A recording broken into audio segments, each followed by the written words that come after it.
absolute pleasure to welcome you here tonight.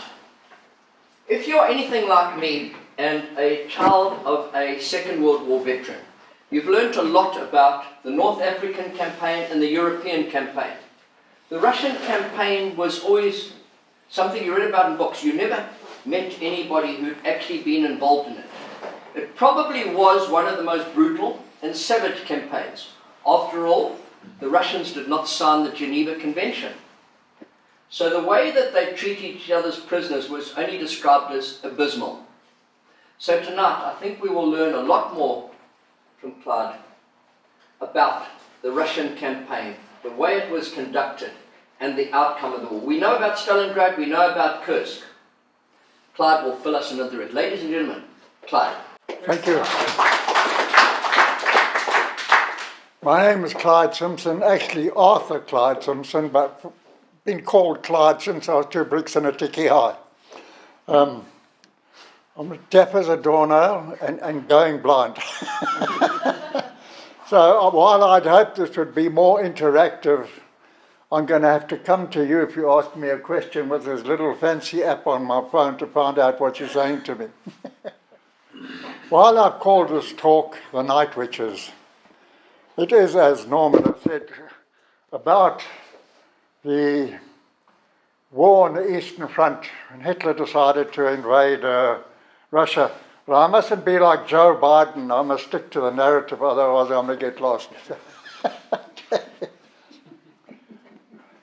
I ask you to forgive my perhaps fairly lengthy introduction before I get to the actual Night Witches, the 588th Night Bomber Regiment, or as it later became known, the 46th Taman Guards Night Bomber Aviation Regiment. Russians had long descriptions there.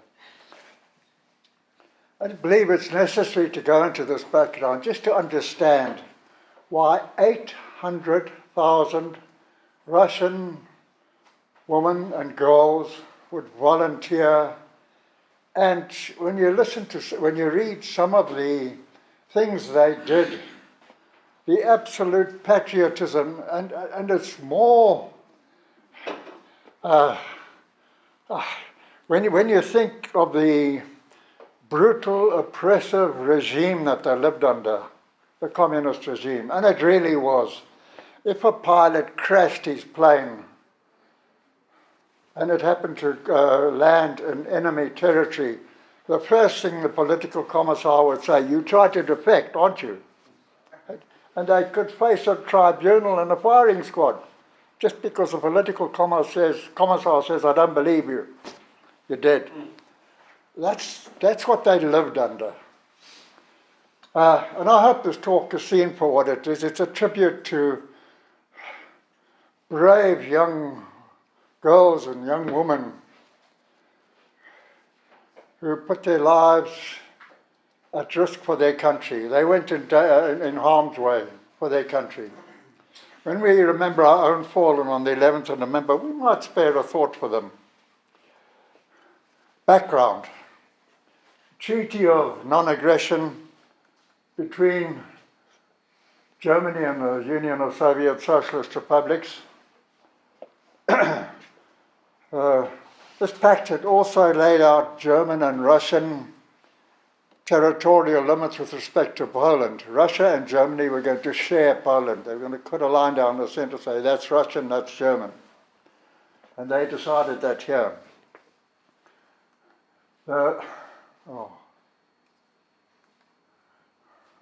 What's going on now? Sorry, chaps. Here you go. This Neutrality Pact was signed in Moscow on the 23rd of August 1939 by foreign ministers of von Ribbentrop here and Stalin's Molotov there. You know, Stalin comes across as a powerful, strong man, but in fact he was incredibly weak. He was terribly under the influence of a man called Beria, his chief of police, a brutal sexual predator. no other description for him. But he influenced Stalin an awful lot. 8 days later, Germany invaded Poland. And it was after the signing of this pact, 1st of September, Germany invaded Poland. And there's the man himself watching. Followed by Russia invading Poland from their side. These Polish prisoners of war are on their way to a bleak future, if any. Polish army fought bravely, but they were very poorly equipped, and they stood little chance against the German blitzkrieg tactics, tanks and infantry and Stuka dive bombers.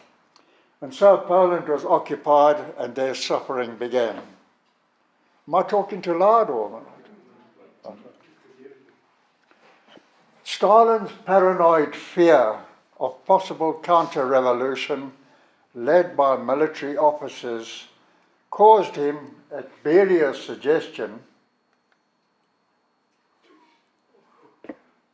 to execute 4,800 Polish officers, prisoners of war. Shot them in the back of the head and buried them in mass graves in the Katyn woods. Some 31,000 others were similarly dealt with. The perceived Polish intelligentsia, bankers, factory managers, anybody, or lawyers, anybody with a bit of influence, they were given the chop. This massacre was always blamed on the Germans by the Russians. But Gorbachev, when the USSR was falling apart, he acknowledged that the Russians had done it. These German Jews, Russian Jews, Polish Jews. Oh, sorry, I was shocked. Were these Polish Jews? No, not Jews. No, just capitalism against socialism. Yeah, okay. And they'd had a revolution in 1917. Yeah. Stalin was the leader, and he was brooking any opposition. And he was paranoid about military leaders starting a counter-revolution. And that's why, at Beria's suggestion, he did this, and with the rest of them.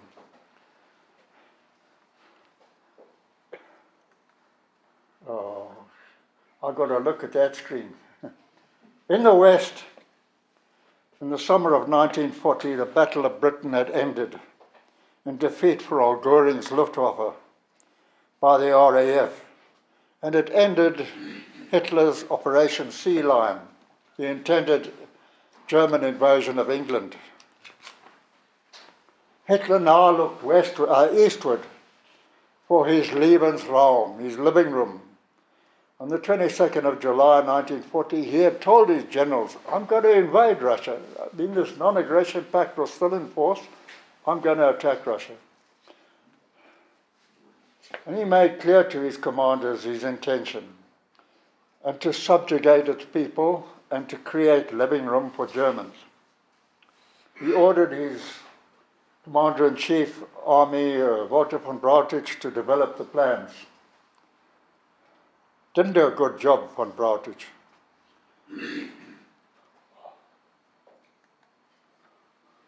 So while subjecting Britain to the Blitz, just under a year later, Operation Barbarossa, the invasion of the Soviet Union, was launched on the Sunday, the 22nd of June, 1941, with some 3 million German troops, supported by 650,000 men of Hitler's allies, Finland and Romania. So, well over 3.5 million troops, over a front of 2,900 kilometers. This war on the Eastern Front became known to the Russians as the Great Patriotic War, and was the largest ever military confrontation in history. Over the next 4 years, more than 400 Red Army and German divisions would clash on a front that always extended more than 1,000 miles. Some 27 million Russians would die, civilians and soldiers. Nearly 4 million German soldiers would die on the Eastern Front. The warfare, as Norman said earlier, was total and it was brutal. It was ferocious. Included the largest armoured clash in history, the Battle of Kursk, where the Russians launched their T-34s against the German Tigers. And then it also, during this campaign, it was the most costly siege ever of a modern city, some 900 days, the siege of Leningrad. Hard to believe when you think about those things.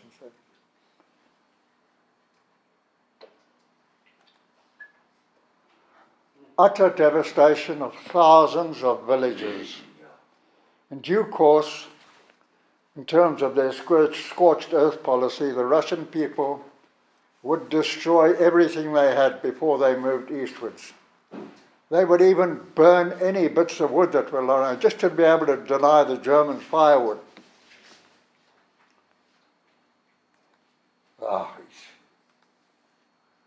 What's happened here now? Mass deportations for slave labour meant thousands of abandoned orphan children. There were mass executions and countless other atrocities, but they were attributable to both sides.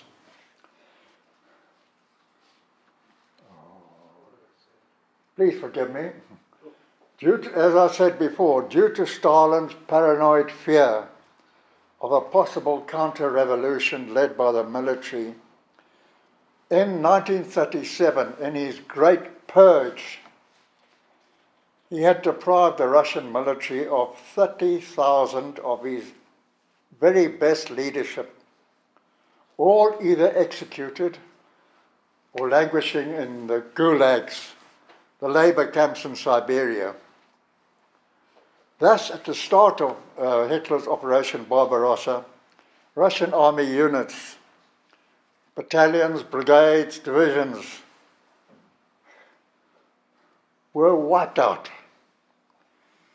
3.6 million men became prisoners of war for the Germans, Russian men. Russian POWs by the hundreds of thousands, literally.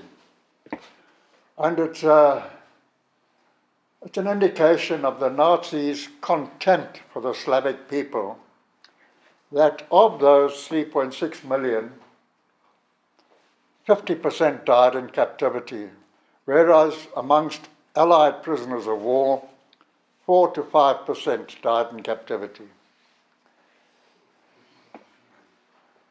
Poorly led Russian troops with mediocre unit, brigade, divisional commanders, and were saddled with and very fearful of political officers and political commissars of equivalent rank. They were appointed to each unit right down to rifle company level. And if they decided, I don't like this military commander's orders, I'm countermanding them, he could do so. He had Stalin's blessing. They had no tactical experience or training, but they had the power to do it by Hitler's command. All designed to maintain maximum political control over the military because of Stalin's paranoia. That infamous Russian president of the Cold War, the table banger at the United Nations, and the initiator of the Cuban Missile Crisis, old Nikita Khrushchev, was the senior political commissar at Stalingrad, serving as an intermediary between Hitler and his generals. between Stalin and his generals. But as battles became really desperate, Stalin issued an order, number 227, no step back, which forbade any Soviet unit or force from retreating without an express or direct order. There was no option for a military commander to strategically decide, I need to back out of here now and regroup. Didn't have that option. You told no step back. Fight or die. So they were not able to exercise any strategic initiative. However, reality and necessity finally brought some sense of sanity. And by 1942, to encourage Red Army Commander initiative, the Communist Party of the Soviet Union temporarily disbanded political officers and political commissars, and they reintroduced military ranks. Can't believe they operated without them, but they had to reintroduce them. And decorations. And they introduced the Guards unit concept. Especially heroic actions by any unit could earn them a Guards prefix to their name. And that's why the 588 Night Bomber Regiment would become the 46th Tamang Guards Night Regiment because of their heroic actions. Now experienced commanders like Georgy Zhukov and others would have a small measure of tactical independence and initiative, which would enable them to lead the Russian army to future decisive victories. Chap, sorry, I've got to read my notes. My eyesight's not that wonderful.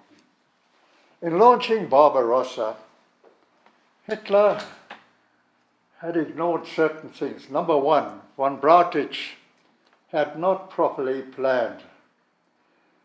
There was a lack of long-term strategic planning.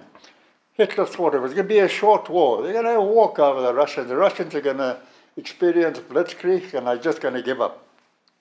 They reckoned without the incredible resolve of these people living under a brutal regime. There was that factor and the vicious Russian winter. So it was the courage and resolve of the Russian army and the Russian troops and the Russian winter. Two main issues. Now generally better led, these troops were possessed of a burning zeal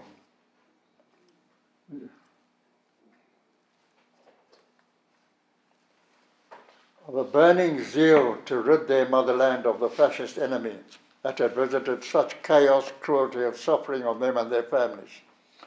Here the Russians are seen advancing to cut off the German Sixth Army at Stalingrad under Paulus, whom Hitler had promoted to a field marshal in the hope that he would commit suicide, essentially, by standing firm in Stalingrad. Paulus says, we're not going to win this, and he surrendered to the Russians.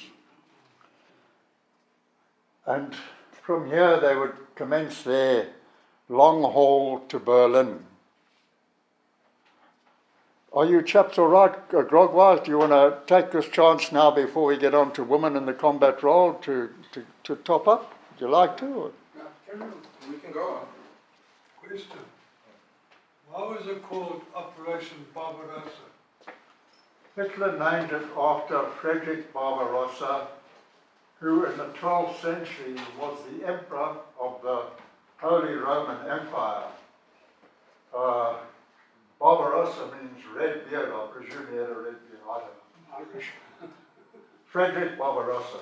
That guy, obviously one of our Hitler's heroes. So that's why I gave it that code name. Shall I carry on? Yes. Yeah.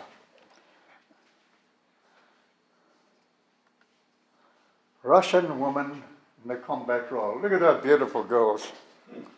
Unlike most other military forces engaged in the Second World War, the Russians utilized women in a full combat capacity. Some 800,000, as I said before, served in various roles. infantry, where they excelled as snipers. They absolutely excelled. As artillery and anti-aircraft gunners, as engineers, and as combat medics. More than 8,000 women fought in that charnel house of Stalingrad. Many served as combat medics, trained to fight like any other infantry soldier when they were not performing their medical duties.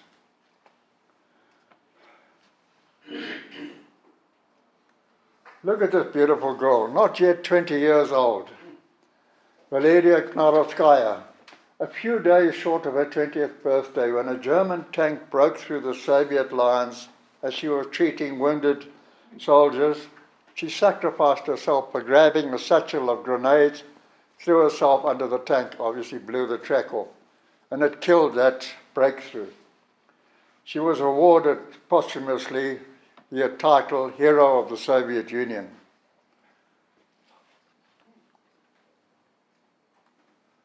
Many young women, and some not so young, truly excelled as snipers.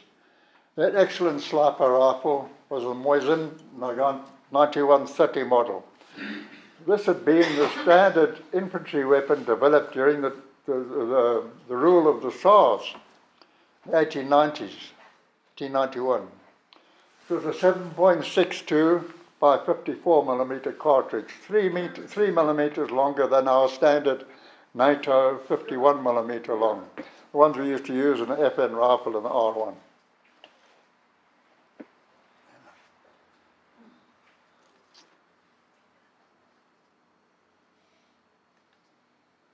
As testimony to their effectiveness, this group of 12 female snipers achieved a combined tally of 775 kills.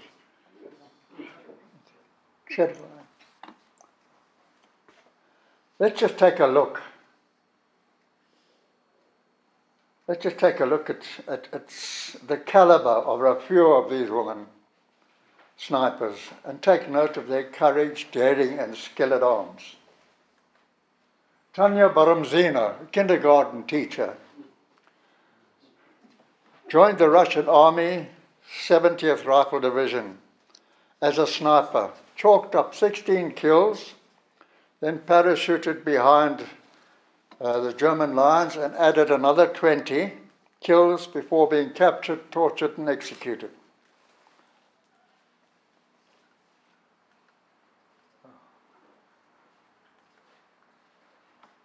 Nadezhda Kolesnikov, or Nadia Kolesnikov, a sniper volunteer serving on the Volkovsky Eastern Front in 1943. She's credited with 19 kills, confirmed kills.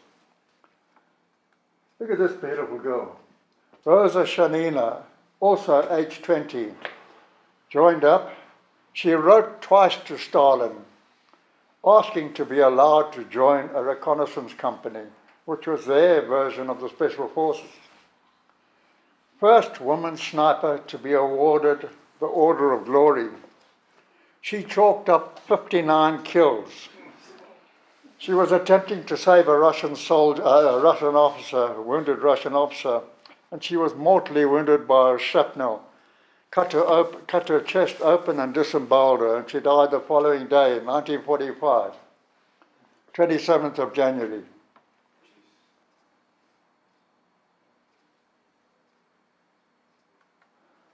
Lubya Makarova, fighting in the 3rd Shock Army, famous for her active role on the 2nd Baltic Front and the Kalinin Front. She chalked up 84 kills.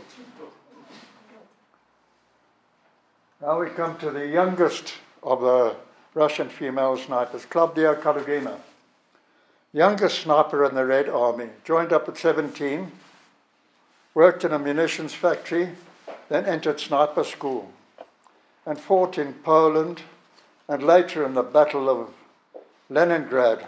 She was deadly in her skills and chalked up a massive 257 kills.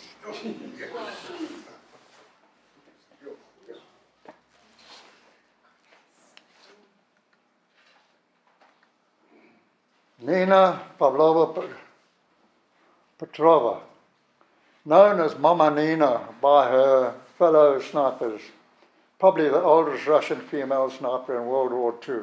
She joined up at age 48, joined the sniper school, posted to the 21st Guards Rifle Division. She was credited with killing 122 enemy soldiers, and although she survived the war, she died in a tragic car accident just 7 days after peace had been declared, at the age of 53. Mama Nina.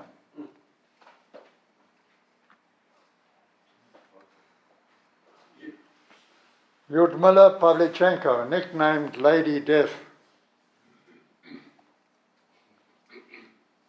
Before the war, university student and an amateur sharpshooter.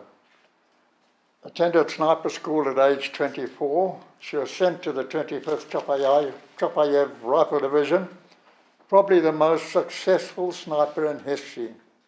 She fought at Sevastopol in the Crimea and at Odessa. She chalked up the highest number of kills, 309, including 29 enemy snipers.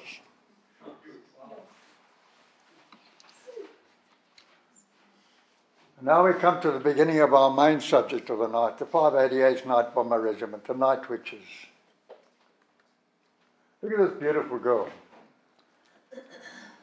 Marina Raskova, born in 1912 and with just 7 years of schooling to her name. At age 17, she got a job in as a laboratory assistant at a chemical plant. Flying, civil aviation, was just taking off, if you'll pardon the pun, in Russia in the 1930s. Oh, come on, chaps, give us a while.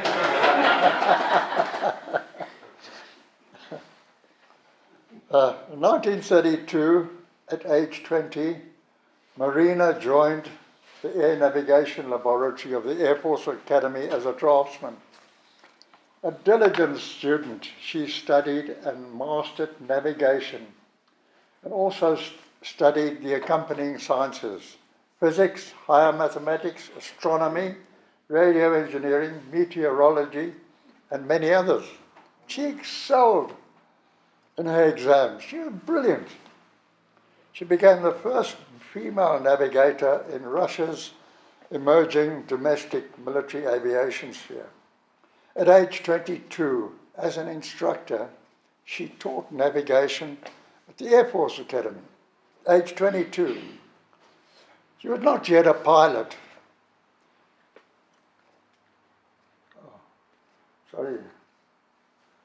She was not yet a pilot, but always turned out neatly in her uniform with the blue beret. And she conducted classes for senior officers. She taught venerable old land warriors the tactics of air combat and the basics of flying. She led and practiced navigation training on a TB-3 heavy bomber, doing up to 50 visits to the target in one session. She wore her students out.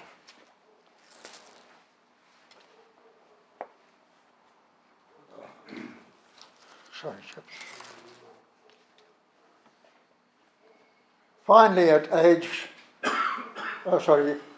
Central Aero Club in Tushino, Marina earned her pilot's wings. Her good reputation meant that soon she was entrusted with organization of the Moscow May Day parades, air parades, and she personally leading the flights over the city.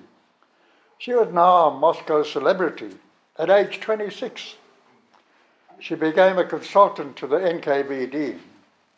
She also carried out detailed photo reconnaissance flights of the whole of the Black Sea coastline for future possible commercial passenger flights, and achieving greater renown in the process.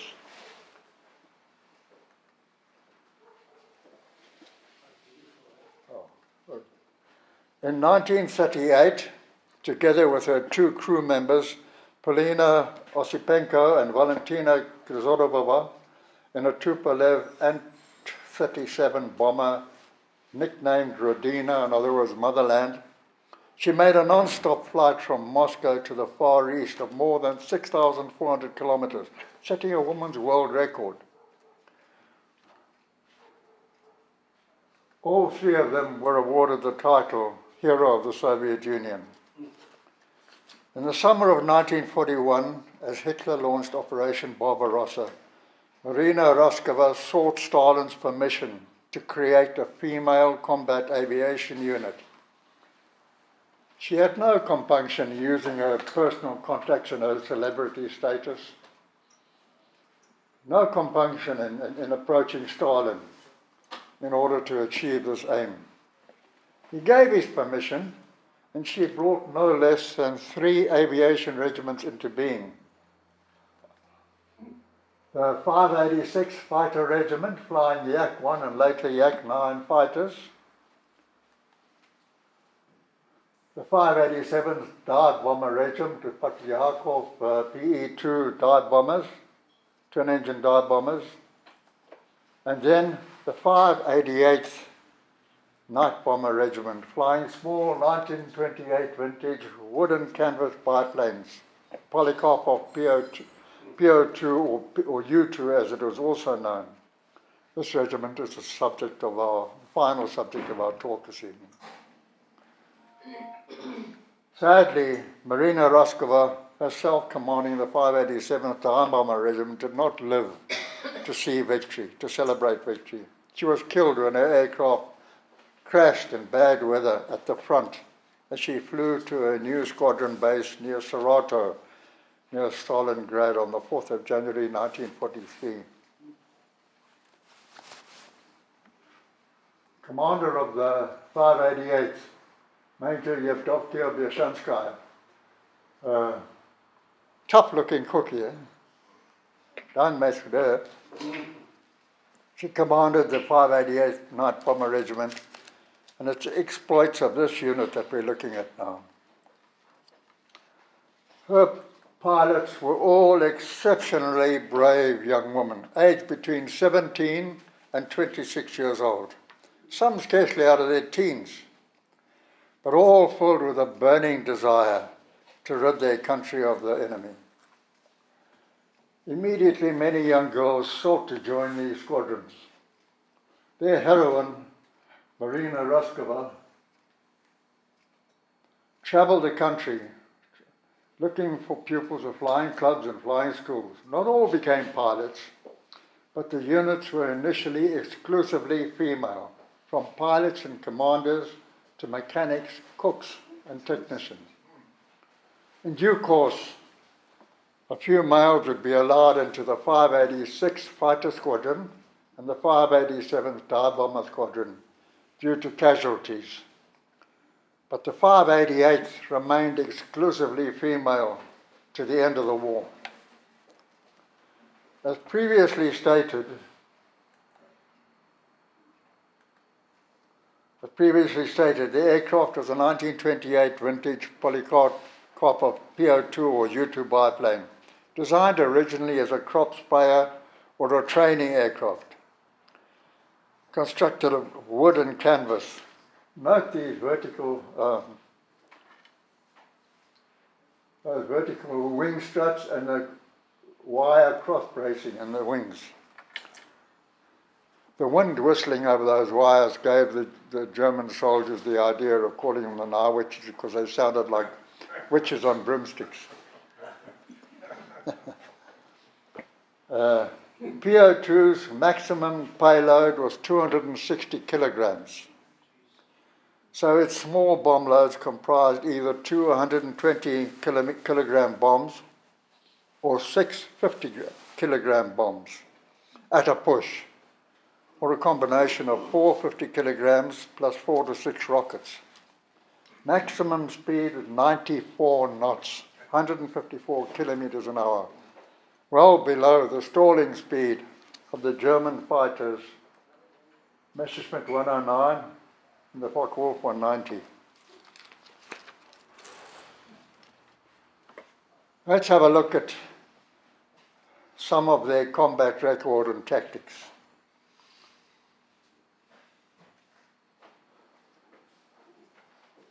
Members of the regiment were deployed from the Engels Military Aviation School to the southern portion of the Eastern Front on the 23rd of May 1942. This was the Eastern Front. Remember, the Germans were aiming for Moscow, and during the Russian winter offensive of 1942, they pushed them back to that heavy black line. The 588s were originally deployed down here in this area. Their crews in their small light aircraft suffered their first baptism of fire on the 12th of June 1942 in the Caucasus, bombing enemy river crossings. These crews in their small light aircraft will now carry on and continue to distinguish themselves in heroic actions across the full breadth of the Eastern Front, all the way from that line finally to Berlin.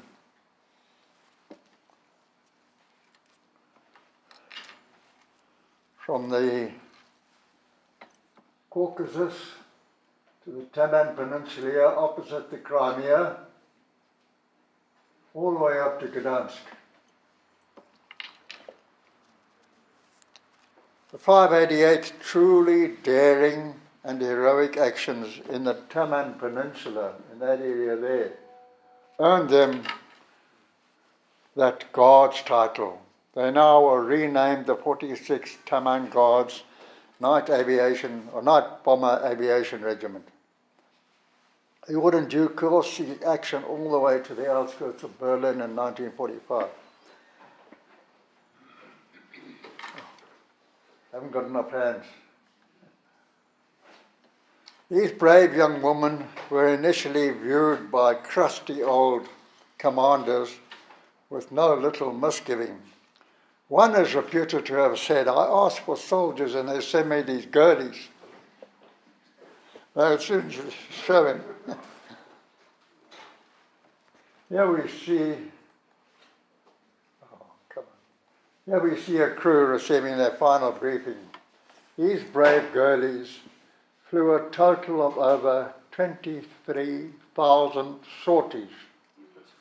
Dangerous low-level harassment and night bombing missions through 3 freezing winters against the German Wehrmacht from 1942 until the end of the war.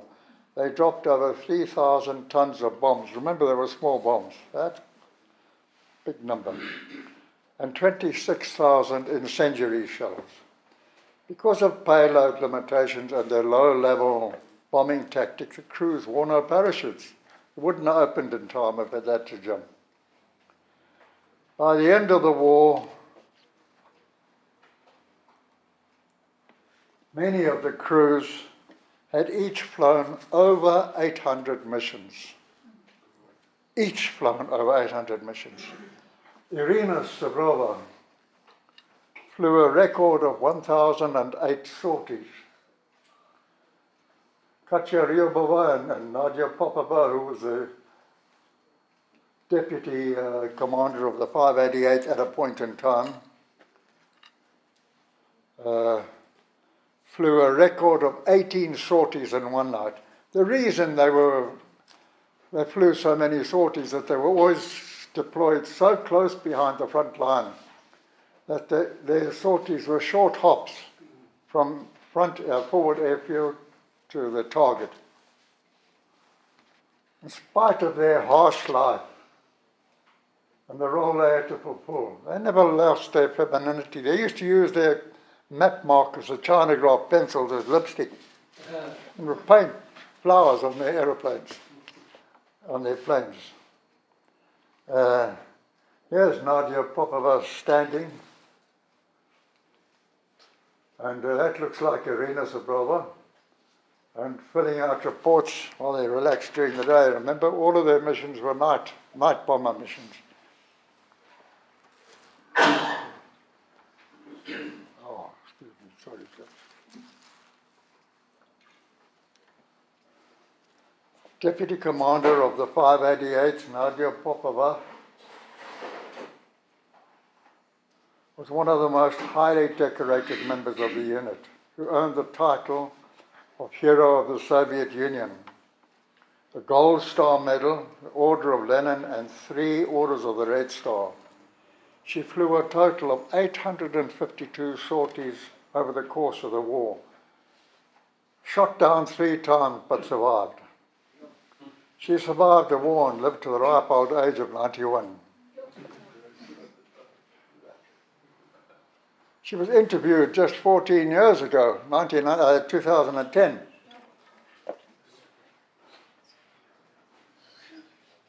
Just another look at the quality of some of these young pilots, their academic aim and intention. Yevgenia Rudneva, she was a navigator in the Night Witches. She was also decorated as a hero of the Soviet Union. She was a 3rd-year university student, studying mechanics and mathematics at Moscow State University when the war broke out. She was also a member of the Astronomical Geodesical Society, which made her dead set for navigation, except it was, with those kind of qualifications, it would be much more sophisticated navigation than the little short dead reckoning flights that they performed each night. She was also head of the solar department at the university. She and her pilots were brought down by German anti-aircraft fire on their 645th mission, combat mission. 32 members of this relatively small regiment died in the war. The regiment comprised 40 crews, 2-man crews, pilot, observer, navigator, the observer, triple role, observer, navigator, machine gunner. 32 members of this regiment died in the war due to combat, due to crashes, due to pneumonia, open cockpits in these freezing winter nights. Many suffered from severe frostbite.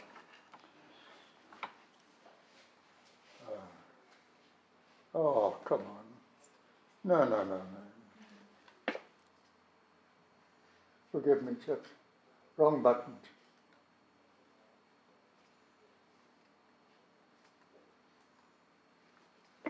Returning from a successful winter's night mission, night raid behind enemy lines, with their commander Yevdokia Bashanskaya in the center.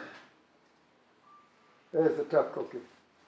Not very shapely, but they needed every scrap of padding they could lay their hands on to survive in those open cockpits in the winter.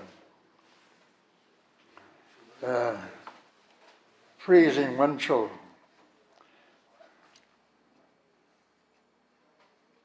Let me look here so I don't do it again. Forgive me, chaps, for the interruptions.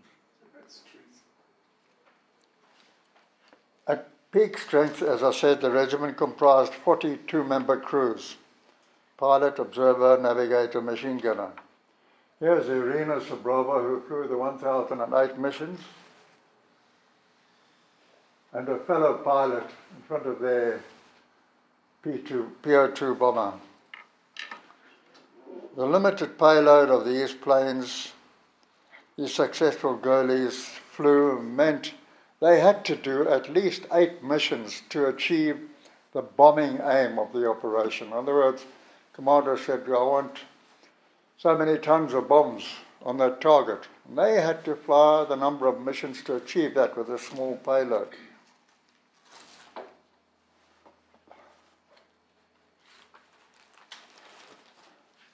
These heroic young pilots made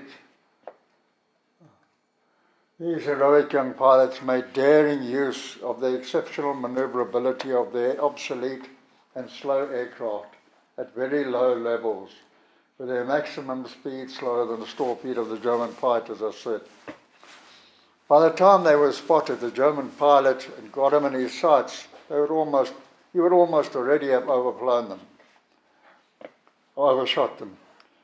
Except for one German fighter ace, Joseph Kokiok. He grounded the regiment for a whole night because he managed to shoot down 4 of them, the 31st of July 1943.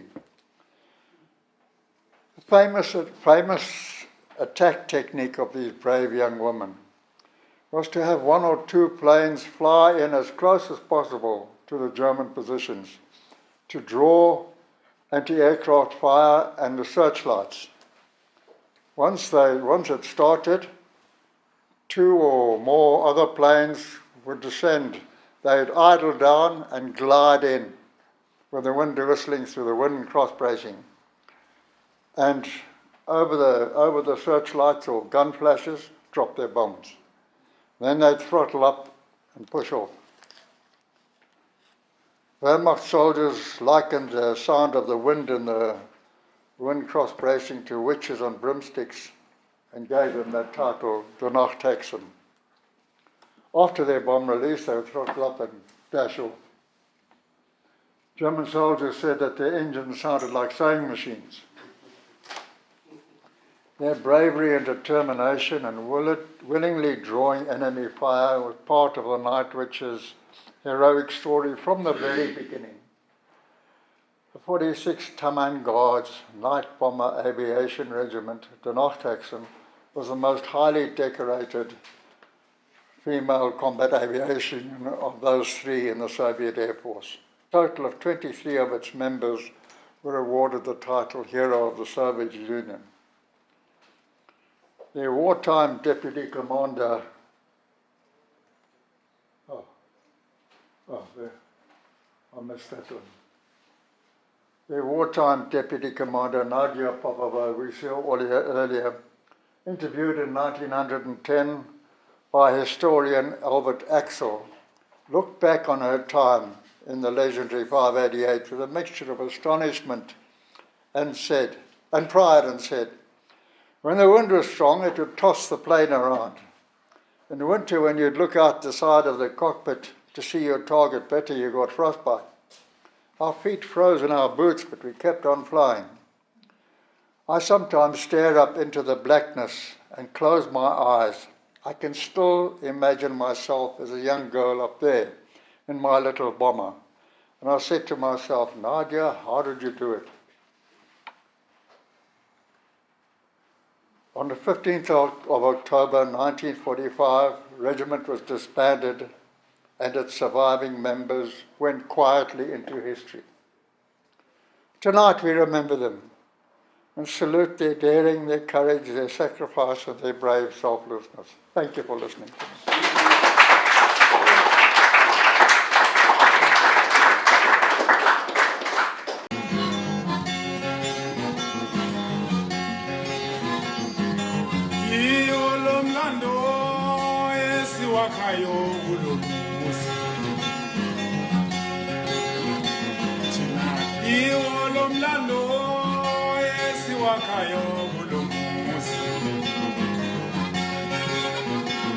Sibambaneni wemawethu wemaduku, sigcineni amasiko ethu wemaduku, size sishiyela misa. Asiwagcineni amasiko ethu wemaduku, thina siwagcineni amasiko ethu wemaduku, size sishiyela abantwana.